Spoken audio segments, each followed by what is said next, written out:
விதியை வெல்லும் நட்சத்திர வகுப்பு தொடங்கும் நாள் செப்டம்பர் 5 முதல் 11 வரை 7 நாட்கள் அதிகாலை 4:30 மணியிலிருந்து 5:30 மணி வரை 1 மணி நேர வகுப்பாக ஜூம் ஆன்லைன் வாயிலாக நடைபெற இருக்கு. ஸ்கிரீன்ல தெரிகிற நம்பருக்கு கால் பண்ணி உடனே முன்பதிவு செய்து கொள்ளவும். சென்னையில் இருக்கக்கூடிய மயிலாப்பூரில் இருக்கக்கூடிய வெள்ளீஸ்வரர் ஆலயம். இப்போ வெள்ளி அப்படின்னாலே நம்ம எல்லாருக்குமே தெரியும், சுக்கிரன் அப்படின்னு தெரியும். அங்க இருக்கக்கூடிய இறைவன் பெயர் வெள்ளீஸ்வரர்.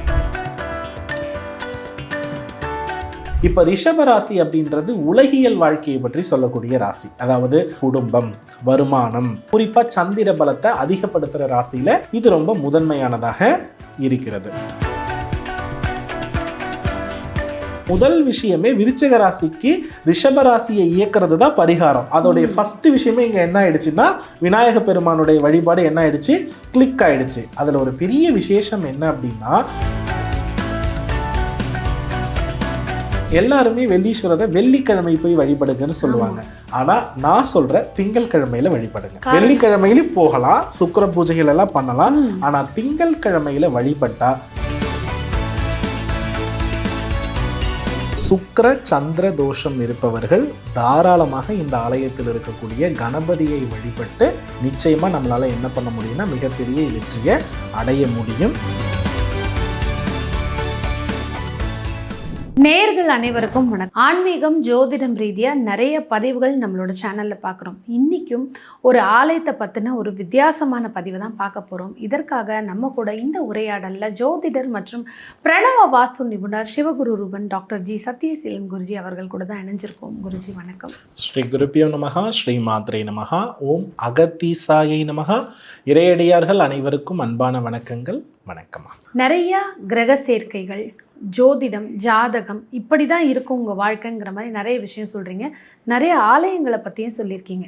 இன்றைக்கி இந்த பதிவில் எந்த ஆலயத்தை பற்றி தெரிஞ்சுக்கலாம், யாரெல்லாம் அங்கே போகணும், எந்த கிரக தோஷத்துக்கான நிவர்த்தியாக இருக்கக்கூடிய ஒரு ஆலயம்? அதாவதுமா, எனக்கு நிறைய ஜோதிட புத்தகங்களை படித்த அனுபவங்கள் இருக்கிறது. பொதுவாக குரு அப்படின்றது எனக்கு என்ன தாத்தா மட்டும்தான். ஸோ அவருடைய குறிப்புகள் தான் நமக்கு இந்த ஜோதிடத்துறைக்கு நிறைய பயன்பட்டது. அதனுடைய ஆசீர்வாதத்தில் தான் நம்ம என்ன பண்ணுறோம்னா அந்த குறிப்புகளெல்லாம் வைத்து பயன்படுத்தி ஏனைய குருமார்கள் எழுதிய நூல்களில் இருக்கக்கூடிய ரொம்ப முக்கியமாக மக்களுக்கு ஒத்துப்போகக்கூடிய விஷயங்களை எடுத்து அனுபவத்தில் பார்த்து சொல்லிக்கிட்டு வரோம். அதில் இந்த ஜோதிட விஷயத்தில் ஒரு விதி கொடுக்கப்பட்டிருக்கிறது. அது என்ன அப்படின்னா, ஒரு பாவத்திற்கு எதிர்பாவம் அதன் செயலை அழிக்கும் அப்படின்னு சொல்லப்பட்டிருந்தது. இப்போ உதாரணமாக, இப்போ லக்ன பாவத்திற்கு பிரயாச்சித்த பாவம் என்பது 7ஆம் பாவம் அப்படின்னும், 7ஆம் பாவத்திற்கு பிரயாச்சித்த பாவம் லக்ன பாவம் அப்படின்னு ஒரு பாவத்தை இயக்குவதும் அழிப்பதும் அதனுடைய எதிர்பாவத்தில் தான் இருக்கிறது அப்படின்றத சொல்லியிருந்தது. அது நிறைய நான் என்ன பண்ணினேன்னா சில ஜோதிட விஷயங்கள்ல கனெக்ட் பண்ணி பார்த்தேன். அப்படி கனெக்ட் பண்ணதுல அது வச்சுதான் நம்ம முன்னோர்கள் கோவில் அமைத்திருக்கிறாங்க அப்படின்றதுல ரொம்ப வியந்து போனேன். ஒவ்வொரு கோவில் போறப்போ ரொம்ப வியந்து போன ஒரு விஷயம்தான். அதன் அடிப்படையில் நான் ரொம்ப பார்த்து வியந்த கோவில்கள்ல ஒன்று சென்னையில் இருக்கக்கூடிய மயிலாப்பூரில் இருக்கக்கூடிய வெள்ளீஸ்வரர் ஆலயம். இந்த ஆலயத்தை பத்தி நீங்களாம் போயிட்டு நேரடியாக போயிட்டு எடுத்துட்டு வந்திருந்தீங்க. அப்பவும் அதை எக்ஸ்பிளைன் கொடுத்திருந்தேன். அந்த ஆலயத்துல இன்னும் நிறைய சொல்ல வேண்டிய விஷயங்கள் இருக்கிறது. அது என்னன்னு நம்ம கவனிச்சு பார்த்தோம்னா, இப்போ வெள்ளி அப்படின்னாலே நம்ம எல்லாருக்குமே தெரியும், சுக்கிரன் அப்படின்னு தெரியும். அங்க இருக்கக்கூடிய இறைவன் பெயர் வெள்ளீஸ்வரர். சுக்கிர பகவான் பூஜித்ததுனால அவர் வெள்ளீஸ்வரர் அப்படின்னும், காமாட்சி தேவியாக அம்பாள் என்ன பண்றாங்கன்னா அங்க நின்ற நிலையில் அருள் பாலிக்கிறாங்க. இப்போ அந்த அம்பாள்ல ஸ்ரீ சக்கர பிரதிஷ்டையும் என்ன செய்யப்பட்டிருக்குன்னா இருக்கிறது. இந்த கோவிலுக்கு நான் ஃபர்ஸ்ட் போகும்பொழுது சில விஷயங்கள் நான் என்ன பண்ணேன்னா எனக்குள்ள ஒரு புரிதல் ஏற்பட்டது. இப்போ என்ன அப்படின்னா, இப்போ வெள்ளி அப்படின்னா சுக்கிரன், இவர் ஆட்சி பெறக்கூடிய ராசி எது அப்படின்னா ரிஷப ராசி. இந்த ரிஷப ராசியினுடைய காரகத்துவத்தை கொஞ்சம் நான் செக் பண்ணினேன். என்ன செக் பண்ணேன்னா, இதுல சுக்கிரன் ஆட்சி, சந்திரன் உச்சம், அதுக்கப்புறம் பார்த்தீங்கன்னா ராகுவும் இந்த ராசியில என்ன ஆகுறாங்கன்னா உச்சம் அடைகிறாரு. கேது பகவான் இங்க என்ன ஆகிறாரு, நீச்சம் அடைகிறார். இப்ப ரிஷப ராசி அப்படின்றது உலகியல் வாழ்க்கையை பற்றி சொல்லக்கூடிய ராசி. அதாவது குடும்பம், வருமானம், அதே போல அழகு, உணவின் முறை, நம்ம எப்படி இந்த சிற்றின்பத்துல எந்த அளவுக்கு சிறப்பா வாழலாம், இதெல்லாம் சொல்ற ராசி எது, ரிஷப ராசி தான். குறிப்பா சந்திர பலத்தை அதிகப்படுத்துற ராசியில இது ரொம்ப முதன்மையானதாக இருக்கிறது. இப்போ நம்ம ஒரு விஷயத்தை நல்லா கவனிச்சு பார்க்கும் பொழுது ரிஷப ராசியினுடைய செயல் அதிகமாக இருந்ததுன்னா அதை செயலிழக்க வைக்கிறதுக்கு விருச்சகத்தை இயக்கினா போதும். இப்போ உதாரணமா ராகு பகவான் தன்மை ஒருத்தருக்கு அதிகமாக இருக்கும் பொழுது ஆசை அதிகமாக இருந்து தவறுகள் நிறைய பண்ணுவதற்கு வாய்ப்பு உண்டு.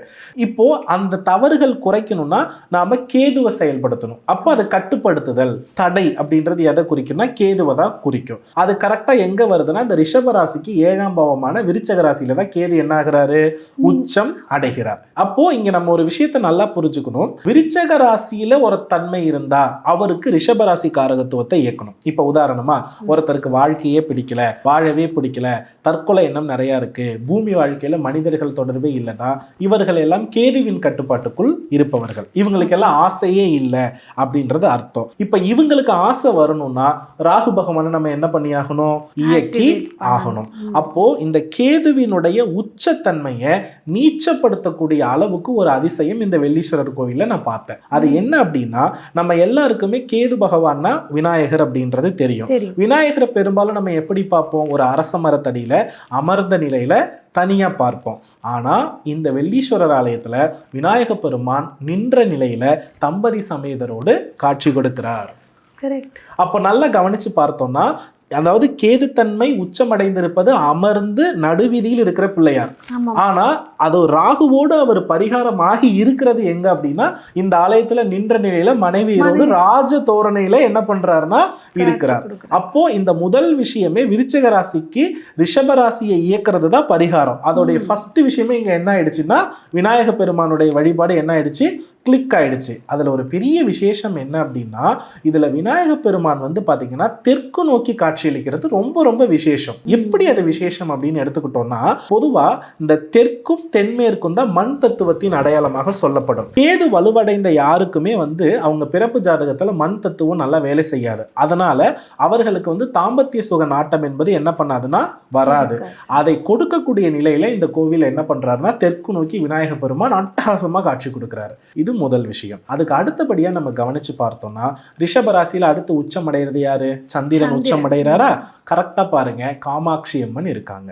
அவங்களுடைய தலையில் நமக்கு பிறை இருக்கிறது நன்றாகவே தெரியும். ஸ்ரீசக்கரம் என்பது சந்திரனுக்கு பரிகார யந்திரம் என்றது தெரியும். அம்பாலும் அங்கு காட்சி மிக சிறப்பாக கொடுக்கிறார்கள். ராகு பகவானுடைய தொடர்பு ரிஷபத்தில் இருக்கிறது இல்லையா.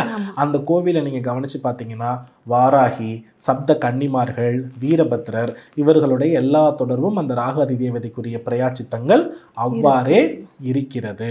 அது மட்டும் அல்லாது இந்த ரிஷப ராசியை பரிபூரணமாக இயக்கக்கூடிய உன்னத நிலையை யாரு வராங்கன்னா அங்க இருக்கிற விநாயகர். யாருக்கெல்லாம் வாழ்க்கையில பிடிப்பு இல்லையோ அங்க இருக்கக்கூடிய விநாயகரை பிடிச்சா போதும், வாழ்க்கையில பிடிப்பு வந்துடும். அதனால யாருக்கெல்லாம் சந்திர தோஷம் இருக்கிறதோ, விருச்சிக ராசிக்கு விருச்சிக லக்னத்துக்கும் தீர்வே இல்லைன்னு சொன்னாங்கல்ல, ஆனா தீர்வு இருக்கிற திருத்தலம் இந்த வெள்ளீஸ்வரர் திருத்தலம்.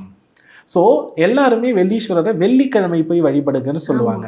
ஆனால் நான் சொல்கிறேன் திங்கட்கிழமையில வழிபடுங்க. வெள்ளிக்கிழமையிலும் போகலாம், சுக்கிர பூஜைகள் எல்லாம் பண்ணலாம். ஆனால் திங்கட்கிழமையில வழிபட்டா மிக மிக மிக சிறப்பு. காரணம் என்னன்னா திங்கட்கிழமை சந்திரனோடு தொடர்புடைய நாள். சந்திரன் வேறல்ல, சுக்கிரன் வேறல்ல, கிட்டத்தட்ட ரெண்டுமே ஒரே தன்மை உள்ள காரகத்துவம். இவர் இளம் பெண், அவர் சந்திரன் வந்து தாய்மை அடைந்த பெண், அவ்வளவுதான் வித்தியாசம். அதை தாண்டி அந்த ராகு வலுவடைந்திருக்கிறத நமக்கு உறுதிப்படுத்துறது எதுனா சரபேஸ்வரர். அங்க சரபேஸ்வரர் வந்து காட்சி கொடுக்கறத பாப்பீங்க. வித்தியாசமான தெய்வமாக அங்க இருக்கிறாங்க இல்லையா. சோ இப்ப இந்த சுக்கிரன், சந்திரன், ராகு இருக்கிறதுக்கான தெய்வங்கள் இருக்காங்க. கேது அந்த இடத்துக்கு போனா நீச்சம் அடைஞ்சிருன்றதுக்கு கணபதியே திருமண குலத்துல இருக்காரு. அப்ப வாழ்க்கையில யாருக்குமே வாழ பிடிக்கலையோ அவங்க எல்லாம் போய் சேர வேண்டிய இடம் இந்த வெள்ளீஸ்வரர் ஆலயம். ஆகையினாலே ரிஷபராசியினுடைய பரிபூரண காலபுருஷ அடிப்படை தத்துவத்தில் முழுமையாக இருக்கக்கூடிய ஒரு ஆலயம்னா இந்த வெள்ளீஸ்வரர் ஆலயம் தான். ஸோ சுக்கிர சந்திர தோஷம் இருப்பவர்கள் தாராளமாக இந்த ஆலயத்தில் இருக்கக்கூடிய கணபதியை வழிபட்டு நிச்சயமா நம்மளால என்ன பண்ண முடியும்னா மிகப்பெரிய வெற்றியை அடைய முடியும். மன ரீதியான போராட்டம் எதிலையுமே ஒரு முடிவெடுக்க முடியல, உங்களுக்கு இமிடியட்டா ஒரு நல்ல சேஞ்சஸ் தெரியணும் அப்படின்னா திங்கட்கிழமையில் இந்த ஆலயத்திற்கு வெள்ளை நிற மலர்கள் எல்லாம் கொடுத்து வாசனாதி திரவியங்கள் எல்லாம் இறைவனுக்கும் இறைவிக்கும் தானம் கொடுத்து கணபதிக்கும் கொடுத்து நம்மளுடைய எல்லா மனநிலையில் இருக்கக்கூடிய அழுக்குகளையும் நீக்கிக்கலாமா. அப்போ இதை தாண்டி இந்த தோஷம் இருக்கிறவங்க திங்கக்கிழமையில போகலாம், மற்றபடி பார்த்தீங்கன்னா வெள்ளிக்கிழமை போய் வழிபடுறதுங்கிறது ரொம்ப நல்லது. நான் குறிப்பிட்டு சொல்ல வர்றது என்னன்னா, என்னை பொறுத்தவரை திங்கட்கிழமையில முதல்ல நீங்கள் கரெக்டாக ஃபாலோ பண்ணிவிட்டு அதுக்கப்புறம் வெள்ளிக்கிழமை சேஞ்ச் பண்ணிக்கிறது பெட்டர். என்னதான் பாப்புலரான ஒரு இடத்துல இருந்தாலும் இன்னைக்கும் இந்த வெள்ளீஸ்வரர் கோவில் நிறைய பேருக்கு தெரியாம தான் இருக்கு. எல்லாருக்குமே வந்து ஏன்னா கபாலீஸ்வரர் கோவில் தான் எல்லாருமே சென்னை மயிலாப்பூர்னா போகக்கூடிய ஒரு இடம். பின்பக்கமே இருக்கக்கூடிய இந்த ஒரு கோவில், அதனுடைய தாத்பரியம், யார் போகணும் எதுக்கு போகணும் ரொம்ப அழகாக விளக்கியிருக்கீங்க. எல்லாருக்குமே பயனுள்ளதாக இருந்திருக்கும்னு நினைக்கிறோம் குருஜி. நன்றி. நன்றிம்மா. வெற்றிவேல் முருகா.